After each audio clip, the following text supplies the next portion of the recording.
Então não é porque o cara tem o Boteco do Chico na esquina e que ele não tem a menor ideia do que é CRM, que ele não tem a menor ideia do que é ROI, do que é não sei o que, não sei o que lá, que esse cara não pode ser um puta empresário de gastronomia. Pelo contrário.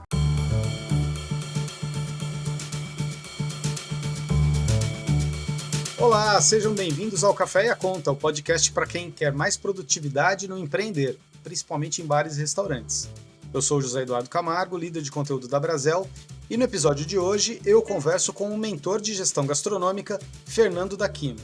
Fernando é presidente de operações do Grupo Avaler, responsável por conglomerados de gastronomia, entretenimento e comunicação. Ele tem um curso chamado O Sabor do Sucesso, onde ele ensina como transformar o seu negócio de gastronomia em uma experiência de sucesso.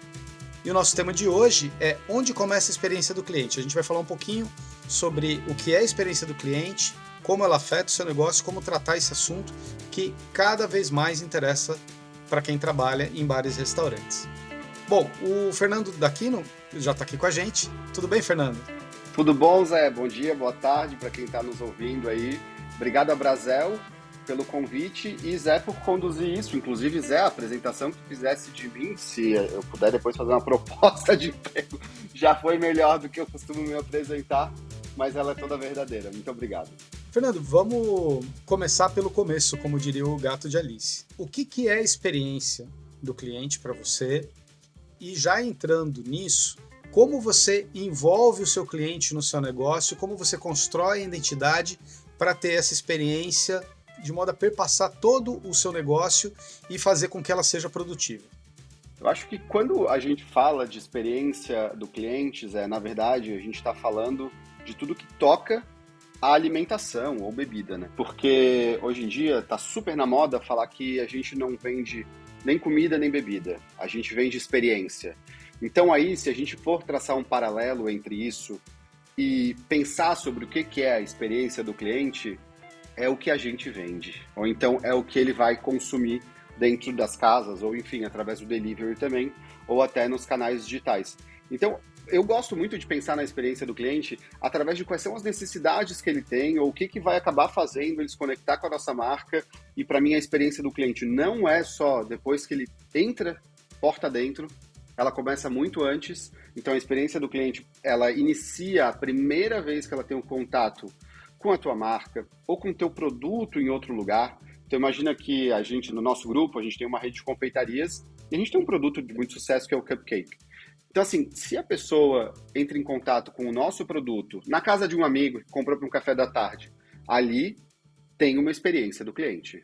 Então é isso que eu gosto sempre de falar, que toda troca que existe entre uma pessoa e os nossos negócios, seja ela física, seja ela virtual, ela já fala da experiência do cliente. Então, no nosso grupo, a gente gosta sempre de conceitualizar e contextualizar essas questões muito bem e da maneira mais ampla possível. Nem sempre destrinchar as coisas e tentar ser muito objetivo é positivo. E o que eu quero falar com isso? Eu quero falar que, assim, cara, se você tem um Instagram, se você tem um TikTok, se você tem um Facebook, se você faz as mídias mais convencionais, jornal, etc., isso já é experiência do cliente. Ali você já vai estar falando com ele, você já começa a se comunicar com ele, e aí você já tem que pensar, peraí, o que é que esse cliente está atrás? Porque, eu preciso, para o meu negócio fazer sucesso, eu preciso resolver uma dor do cliente. Isso aí é outra coisa que eu tenho incômodo, entendeu? Porque a gastronomia agora parece que virou tipo startup. Então, assim, quais são as dores? Você está fazendo seu CRM? Cara, bicho, gastronomia é vivência, entendeu? Não é só planejamento, é execução. E aí é que está a importância. Nos últimos 3 anos, a quantidade de consultoria e de coisas que apareceram que falam de uma teoria enorme, mas de uma execução mínima, é muito grande. E os donos de restaurante, a gente sabe, gente, são pessoas de todas as qualificações possíveis no que a gente diz em relação à tecnologia, em relação a estudos, em relação a tudo. Então não é porque o cara tem o Boteco do Chico na esquina e que ele não tem a menor ideia do que é CRM, que ele não tem a menor ideia do que é ROI, do que é não sei o que, não sei o que lá, que esse cara não pode ser um puta empresário de gastronomia, pelo contrário. E aí ele tem muito a nos ensinar sobre a experiência do cliente. No meu jeito de trabalhar e o meu jeito de comunicar é sempre trazer as coisas do mais simples possível para a mesa, para que a gente possa realmente falar o que é isso. Então, assim, vamos lá. O Boteco do Chico, na esquina, o que o cara tem de melhor? O que a gente pode copiar dele para não ter que falar benchmarking? Entendeu? Tudo que tiver aqui um termo difícil, eu vou trazer para um termo fácil. A língua portuguesa ela é riquíssima e a gente não precisa usar desses subterfúgios aí. Vamos lá, o Chico recebe a pessoa na porta. O Chico tem a cerveja mais geladinha. Por que o Chico tem a cerveja mais geladinha? Porque ele é consumidor daquilo, ele gosta daquela cerveja no -2, entendeu? Quase ali congelando. A cervejaria tá gelada demais, vai estragar o produto. Não importa. O Chico tem uma veia e o Chico tem um DNA e é assim que ele serve. A experiência do cliente, do Chico, ela pode nem passar pelo digital, ela pode nem passar por um CRM, ela pode nem passar por nada. Ah, mas isso que o Chico faz é CRM? Claro que é CRM, claro que é relação com o cliente. Mas a gente não precisa dar esses nomes, vamos trazer para uma forma clara. O cara sentou, cerveja geladinha, tá bom pra o que o cara vai querer fazer? Vai voltar. Ah, o Chico tinha 5 garçons hiper treinados, estilo Outback, que se ajoelha na frente, fala, oi, tudo bem? Meu nome é João, eu vou atender a sua mesa, tal. Não estou criticando, mas isso a gente tem que entender que num país com 200 milhões de pessoas, das mais variadas culturas, não tem cartilha. Eu acho que tirar essas obrigações é muito importante para a gente falar sobre o quê? Experiência do cliente. E por que eu falo isso dessa forma? A gente tem 8 negócios, a gente está abrindo o 9º e agora já está construindo o 10º. Tem confeitaria, restaurante tailandês, um restaurante mais contemporâneo e familiar, um bar de vinhos, um bar de tapas e drinks andinos e o Sinclair, que é a nossa casa mais upscale. Se eu usasse a mesma cartilha de experiência do cliente para todos eles, eu provavelmente acertaria num e erraria nos outros 7. Por que isso? Porque a experiência do cliente ela fala dessa relação muito própria de um negócio. Eu sempre falo, um negócio é uma pessoa, ele tem que ter alma, né? Vamos lá, eu vou lá no McDonald's X. Por que às vezes a gente gosta mais de ir numa unidade do McDonald's e não tanto na outra? Peraí, tem alguma coisa ali. Será que é o time que faz isso? Será que é o espaço? Será que é o endereço? A luz? Então isso tudo fala de experiência do cliente. Então aí a gente começa a englobar. Antes de iniciar aqui o podcast, né, Zé? Tu estavas falando sobre a questão do cardápio em QR Code. Bem, isso é 100% experiência do cliente. E, novamente, não tem certo e errado. Se a gente tentar reproduzir nos nossos negócios sem identificar qual é o DNA do nosso negócio, a gente não tem experiência do cliente. A gente tem uma cópia de alguém que está fazendo alguma coisa. Então, assim, nós temos casas hoje em que tem cardápio QR Code, e casas em que tem o cardápio num papel, ou ele é orgânico, que eu digo que ele não tem química, ele é um papel amarelado, a gente imprime a cada 3 dias cardápio novo, etc. Por quê? Que é para trazer realmente uma questão ali de contato com a natureza. O que as outras pessoas falariam? Grounding. Tá? Então, assim, por que é isso? Porque tem a ver com a proposta. E daí algumas Fairylands, que são nossas confeitarias, que tem um atendimento mais rápido, a gente tem um cardápio na mesa num tablet. Então a pessoa pede diretamente por ali. Ah, isso é para economizar, mas não somente. Não somente, é porque às vezes o movimento é muito grande e entende-se que confeitaria o cara quer receber aquilo mais rápido.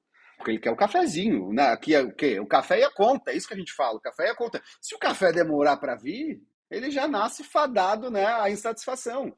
Então, é muito isso. A gente tem que entender, quando a gente fala de experiência do cliente, a gente tem que olhar para dentro e a gente tem que se perguntar, número 1, qual é o que nós somos, que tipo de casa nós somos e que tipo de experiência a gente quer oferecer para esse cliente.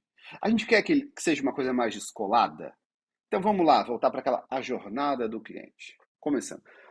Ele vai falar com a gente na internet. Como é que vai ser a nossa comunicação? Como é que vai ser o nosso Instagram? Ele vai ser mais conceitual ou mais prático?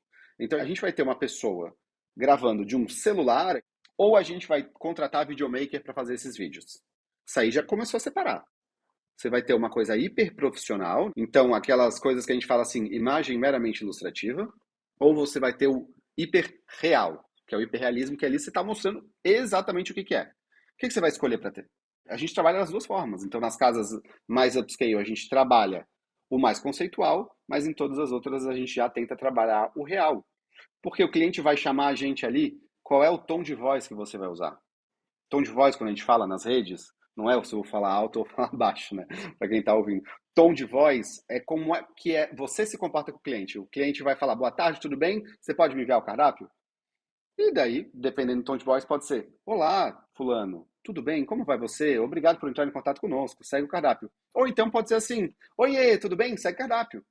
Percebe a diferença? Então, assim, parece uma pessoa muito mais velha se comunicando e parece um adolescente se comunicando. Isso é negativo? Depende. Se tiver alinhado com o DNA e o conceito que você traçou, você está caminhando, você está indo bem. E daí, por que você está indo bem? Porque 90% das pessoas que vão se comunicar com o público que você vai responder de forma um pouco mais infantil ou um pouco mais brincalhão, também vão ser adolescentes. Então você vai o quê? Ainda, né, melhorar esse funil de conquista. Cliente chegou na casa, como é que você vai tratar esse cliente? Gente, comida boa, atendimento bom, isso é óbvio. A gente não pode falar de experiência do cliente falando que eu vou ter uma comida boa e um serviço bom. Isso aí é óbvio, isso aí é o mínimo, infelizmente, que a gente tem que fazer hoje. Então, assim, num país com centenas de milhares de restaurantes, não tem escassez. Eu não sei se tem excesso, conforme os números da Brasel, mas eu sei que a competitividade é muito grande. Então, peraí, o cliente chegou lá, como é que você vai fazer o restaurante ter amizade com esse cliente? Que o cliente lembre depois, porque comida boa tá cheia, serviço bom tá cheio. Mas o que vai fazer ele dali a 3 dias, falar assim, putz, que saudade que eu tô daquele lugar. Então percebe que ele fala assim, ele não tá falando, ai, que vontade de comer aquela comida. Existe isso? Existe. Ele não tá falando, nossa, saudade do fulano que me atendeu. Existe isso? Existe. Que saudade daquele lugar. Das sensações que eu senti lá dentro. Do que eu vivi lá dentro. E o que são todas essas coisas que controlam as nossas sensações? São os sentidos. Eu sempre falo, então a gente tem que olhar quando está criando uma coisa ou quando está melhorando um restaurante, pense nos sentidos. Pense no tato, no olfato, na audição, na visão, para além da comida boa e do serviço bom. Como é que eu vou pensar no olfato? Você já pensou que restaurante pode sim ter identidade olfativa? Porque daí tem gente que fala, não, mas não pode, porque isso é ruim para quem vai consumir e tal, não sei o quê. Depende. Tudo depende. A identidade olfativa, ela não precisa necessariamente ser sintética. Por exemplo, você pode colocar temperos perto da janela, então vai entrar um aroma ali. Você pode, a gente tem confeitaria, você pode colocar alguma produção de tarde. Para quê? Para que saia o cheirinho do bolo assando. Então, você pode colocar uma identidade no banheiro daí, que seja uma identidade muito forte. Coloca lá, uma bem característica sua, manda fazer e tal. E daí o que você faz? Quando o restaurante vai abrir, você dá umas borrifadinhas no sofá, bota lá um pouquinho na cortina, quando bater aquele vento vai sair o cheirinho. E a pessoa vai se lembrando disso. Vamos para outra coisa, vamos para o tato. Você vai pensar nos materiais que você vai usar para construir esse restaurante e para depois colocar ele em funcionamento. Que materiais são esses? O tampo da mesa. A mesa pode ser de MDF, pode ser de plástico, pode ser de pedra, pode ser de ferro. Pensa nesses materiais de modo que elas casem com a sua proposta. Esses materiais casem. Ah, mas como é que eu vou fazer o material casar? Não entendi, Nando, ficou muito vago. Digamos assim, eu sou do sul, Floripa. Sul faz frio e faz calor. Pense num material que se comporte bem nessas duas estações. Por quê?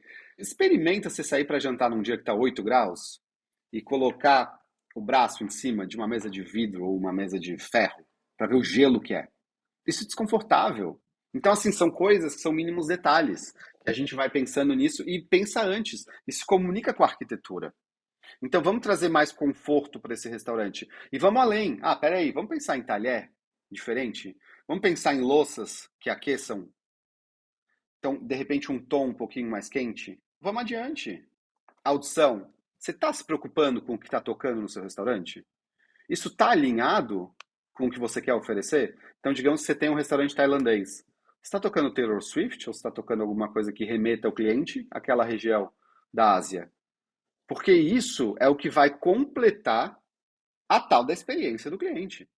É isso que a gente está falando, das coisas práticas realmente. Não é só você pensar e fazer toda aquela jornada do garçom conversar e falar e x. Cara, sim, isso também, mas existe tantas coisas que estão mais ou tanto ao nosso alcance quanto as outras. E vamos adiante, vamos na visão. O que você está fazendo nesse restaurante? Você pensou em iluminação? Você pensou novamente nos revestimentos da sua parede, do seu chão? Você vai colocar uma luz branca no salão, na cozinha? Porque para mim isso é uma coisa óbvia. Mas assim, o óbvio precisa ser dito. Porque tem gente que é cozinheiro maravilhosamente bem e não tem a menor ideia do que está fazendo quando está concebendo um restaurante. Aí vai colocar, não, vou comprar a cadeira mais barata, vou comprar a mesa mais barata. Ok. Mas dentro do barato ainda existe a questão que eu falei no início, conceito. O conceito ele tem que estar todo costurado ao redor de alguma coisa. Para quê? Para que fique aprazível visualmente. Então, quando a pessoa sentar naquele lugar, a cadeira pode ser simples. Zé, vou te falar, tem uma cadeira no Mercado Livre, ó, dica, hein? Cadeira Catrina, ó, de madeira crua, ou seja, essa cadeira não recebeu o tratamento de verniz. Tem problema? Para áreas internas não tem problema não, tá? Zé, cadeira R$ 299, com acabamento em palha no assento. Ou seja, é das cadeiras mais baratas atualmente para comprar para um restaurante. E ela é linda, é uma graça. Ela é em madeira natural. Veja então que ela não está tentando ser nada que ela não é. Sabe o porcelanato que imita o mármore? Ela não está tentando isso. Então, fazer esse conjunto de coisas não envolve somente gastar muito dinheiro. Envolve gastar muito tempo pensando nisso antes. Vai para o visual, e aí então a gente falou olfato, tato das questões dos materiais, audição na playlist e visão. Então percebe que se a pessoa fizer isso costurado, e o que, que o bar do Zé, do Francisco, faz muito bem? Ele faz muito bem isso. Porque ele traz aquilo que era o que ele podia. Às vezes, não poder muito é muito benéfico para a pessoa não errar. Porque daí ela não começa a botar um monte de coisa cafona, entendeu? Aí ele vai ter o quê? Ele vai ter a mesa de sinuca, ele vai ter as cadeiras, vamos falar aí da Skol, da Brahma, da Stella, não sei, entendeu? E vai ter as geladeiras que são fornecidas pela Ambev, e ainda vai ter um chão, eles gostam às vezes um chão meio, sabe aquela parede meio avermelhada, terracota, lembra? Aquela coisa meio, cara, não tem nada mais boteco do que isso. Então, assim, a experiência dele tá redonda nesse aspecto. Por quê? Porque tudo está falando a mesma língua. Então, isso é o que é importante, a gente pensar em experiência do cliente, mas pensar nas soluções para todo tipo de negócio. Não só para o negócio que é caríssimo e que tem muita grana e que vai ter aquilo que a gente falou, e CRM é isso, é aquilo. Não, não, não, não, não. Vamos trazer para o mundo real brasileiro. Vamos trazer para esses centenas de milhares de restaurantes no Brasil aí. Quantos por cento, gente? Quantos por cento vão gastar uma fortuna? Não. A grande maioria são famílias construindo restaurantes, porque alguém tem um talento, seja para cozinha, seja para falar com as pessoas, seja, enfim, o que que é. E daí eles vão lá e vão fazer essa questão. Fernando, eu percebi que você falou muito uma palavra e é curioso porque a revista Bares e Restaurantes, essa edição mais recente, ela traz como reportagem de capa uma análise de como a gente está lidando com o que o Philip Kotler, que é um escritor americano, chama de marketing H2H, né? H2H é humano para humano. E como que está se dando a interação entre o avanço tão exponencial da tecnologia que a gente está vivenciando e essa experiência de pessoa para pessoa. Eu percebi que você falou muitas vezes a palavra pessoa. Por quê? Porque dentro da experiência você está partindo do pressuposto que do lado de lá tem uma pessoa. Você não está interagindo com uma máquina. E a gente tende a esquecer isso um pouco, às vezes, maravilhado pela tecnologia. E achei muito interessante porque, assim, a sua fala cabe perfeitamente no princípio dessa reportagem da Bares e Restaurantes, desse humano para humano, que é a grande virtude do nosso setor. Saber falar de humano para humano. Ter esse atendimento, como você falou, do Bar do Chico, por exemplo. Outro aspecto da sua fala que eu achei muito legal também, e que coaduna muito com o que a gente pensa, é essa coisa da simplicidade, de você simplificar onde é necessário simplificar, e de você partir, por exemplo, às vezes de pressupostos simples. Por exemplo, essa coisa do uso das palavras em inglês, que sempre que a gente pode, a gente evita, porque, como você disse, a língua é super rica. E isso é uma coisa que parece, pô, mas o que tem a ver isso com bar e restaurante? Tem tudo a ver. Porque são os princípios, esses pequenos cuidados, esses princípios que você tem, é que vão tornar essa experiência. E aí você passou por essa parte, por exemplo, da sinestesia, né, de você usar os sentidos, que eu achei brilhante. Porque são coisas que, assim, se o gestor, a gestora não está bem antenado, ele passa por cima disso. Ele tende a esquecer disso realmente. E aí não é nenhuma questão de ter a mais, é uma questão de ter a menos mesmo, né, de você perder o cliente por não ter pensado naquilo. Fernando, eu queria também, assim, só puxando um pouquinho aqui para o seu curso, que eu acho que o nosso ouvinte aqui está curioso, você dividiu o curso em 4 temas: né? Ambientação, cardápio, atendimento e marketing. Como você pensa esses 4 temas de modo sinérgico? Como é que você pensa nisso de um modo só? Porque se você for separar, você corre o risco de estar fazendo exatamente o que a gente falou aqui, de estar errando por esquecer de algum aspecto em detrimento de outro. Como trabalhar esses 4 temas e por que eles são importantes na experiência do cliente? Então, Zé, isso é muito curioso, porque percebe que tem um assunto que é muito importante para restaurante, que a gente não aborda nesse primeiro lançamento do curso, que é o quê? A parte financeira. A gente até agora botou um mini módulo, mas por que que a gente não aborda? Porque a gente está falando de uma coisa ainda mais primitiva e primordial, que é o conceito. Então, como é que a gente não deixa a linha se soltar entre esses quatro temas? A gente não deixa a linha se soltar, embora eu vá apresentar no curso, porque a gente precisa criar uma cronologia ou alguma coisa para que a gente tenha temas para cada aula, embora eu vá apresentar isso, mas quando a gente faz isso na vida real, ela não é assim.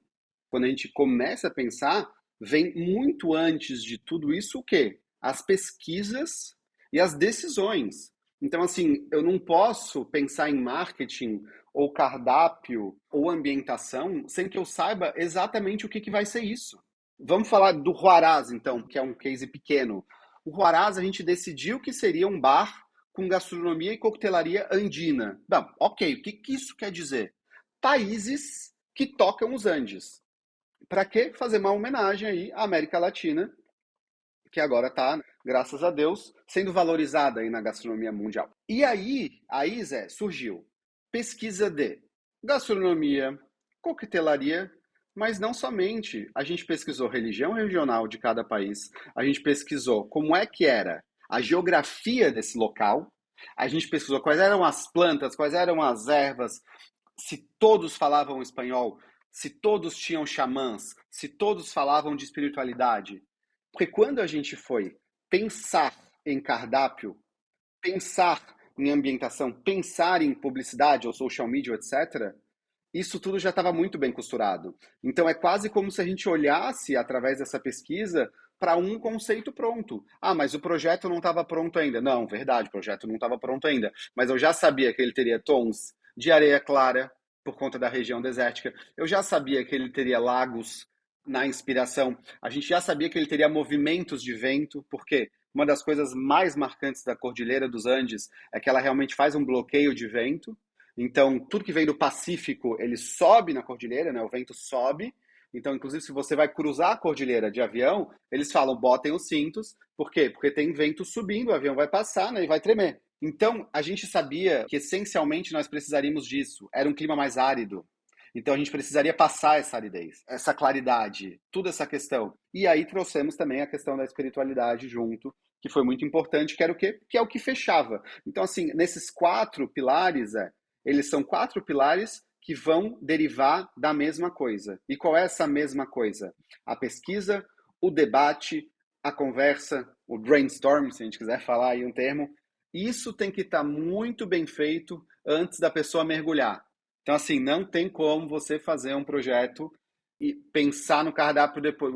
Mas como assim? Daqui a pouco você faz um projeto de uma cantina e você quer o cardápio de um restaurante mexicano, gente.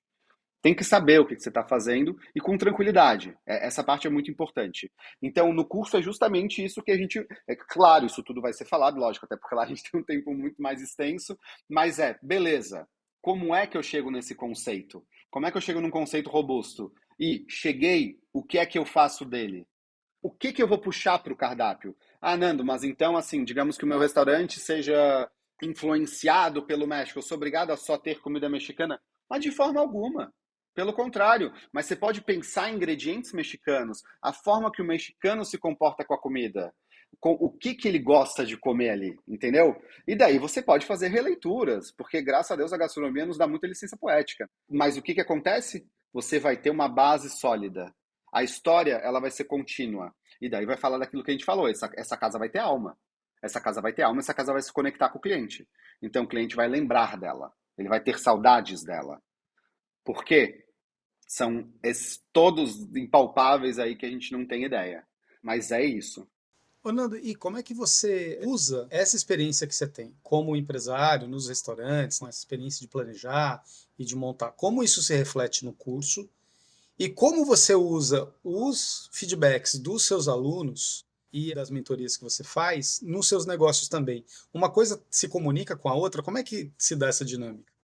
Total, uma coisa maravilhosa. A gente aprende tanto ensinando quanto vivendo. Uma coisa muito valiosa das mentorias é que elas não são individuais. Então a gente tem ali uma turma onde elas se conectam. E eu acho que o mais valioso, Zé, é que eu não falo de um ponto de vista teórico, falo de um ponto de vista prático. Então, todos os exemplos ou todas as estratégias ou tudo que eu vou falar dentro do curso é baseado em vivência. Então, eu comecei a trabalhar em gastronomia em 2008, vamos lá, quanto que dá isso? 15 anos. Então, eu tenho 15 anos de experiência.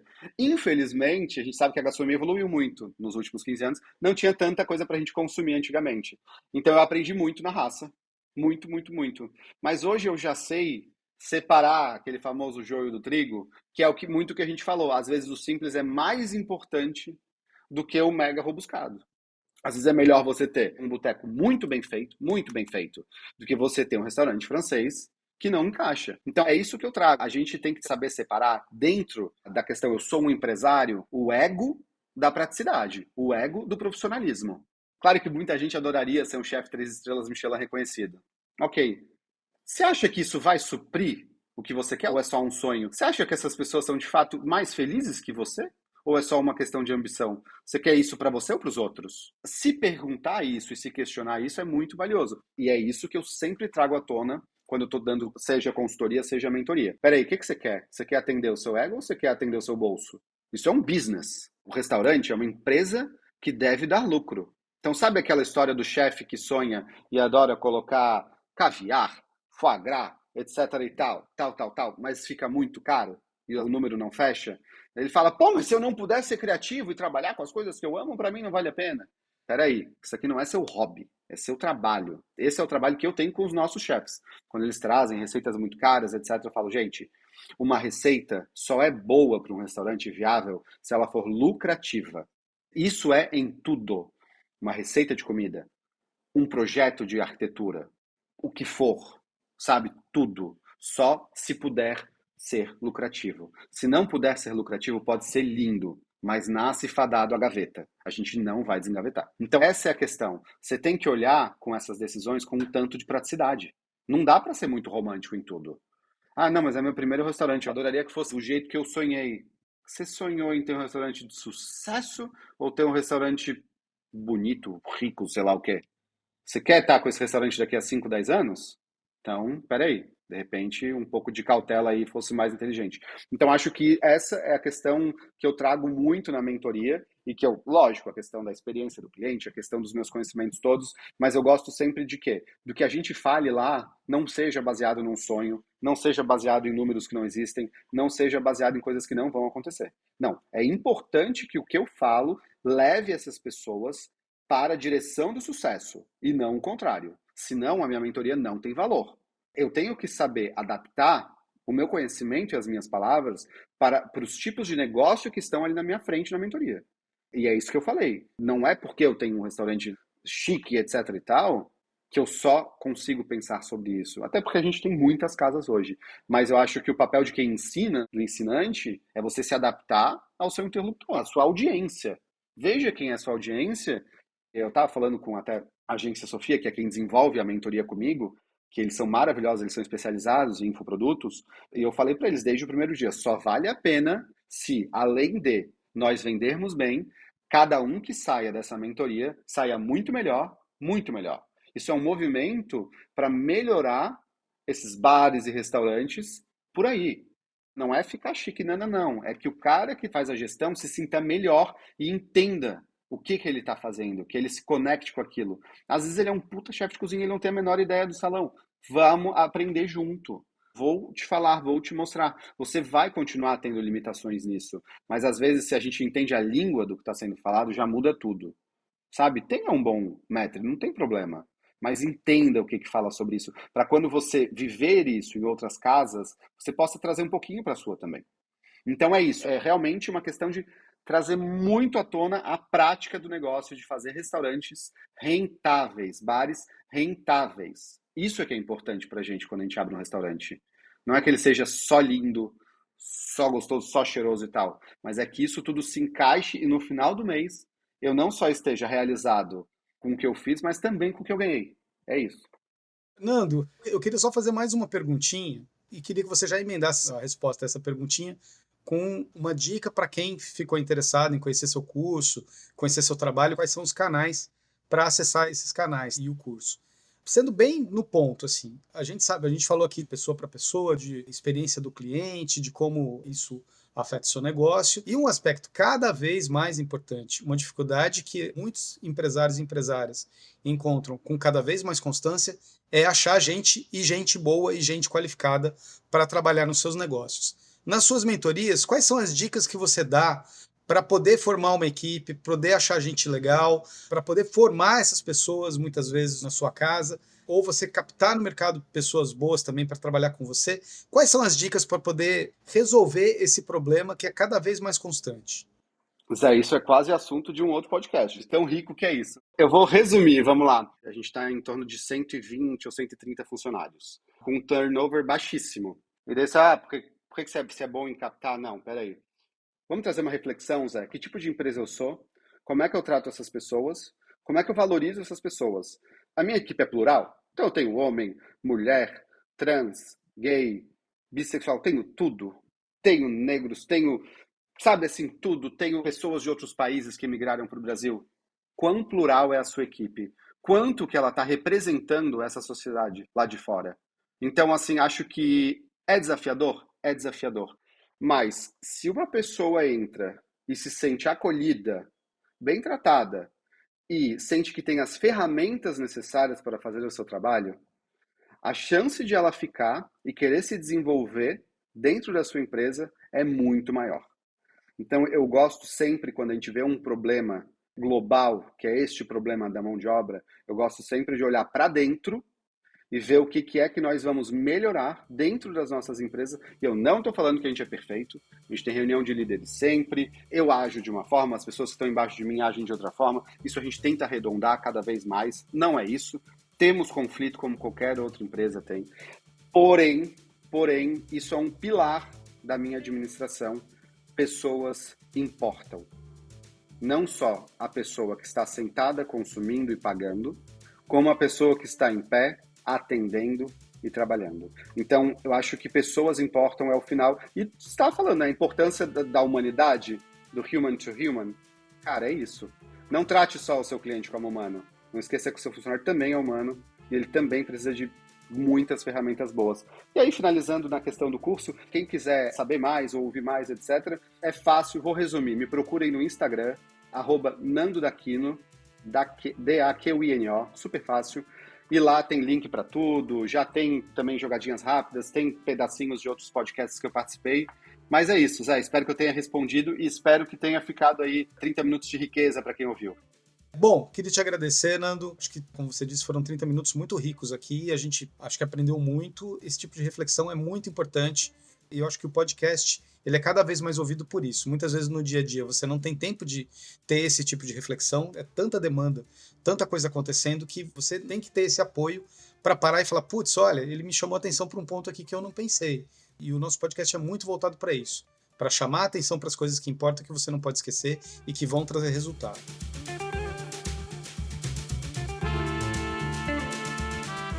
Bom, pessoal, é isso. Nós voltamos na próxima semana com mais um episódio do Café e a Conta, o podcast para quem empreende em bares e restaurantes.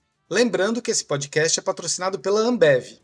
O Café e a Conta é realizado pela revista Bares e Restaurantes, tem a produção de Guilherme Paixão e edição e montagem de Lucas Macedo.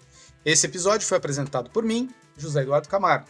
As redes sociais são de Flávia Madureira. Para saber mais sobre como simplificar o empreender e ter mais produtividade em seus negócios, acesse abrazel.com.br/revista. Um abraço e até a próxima!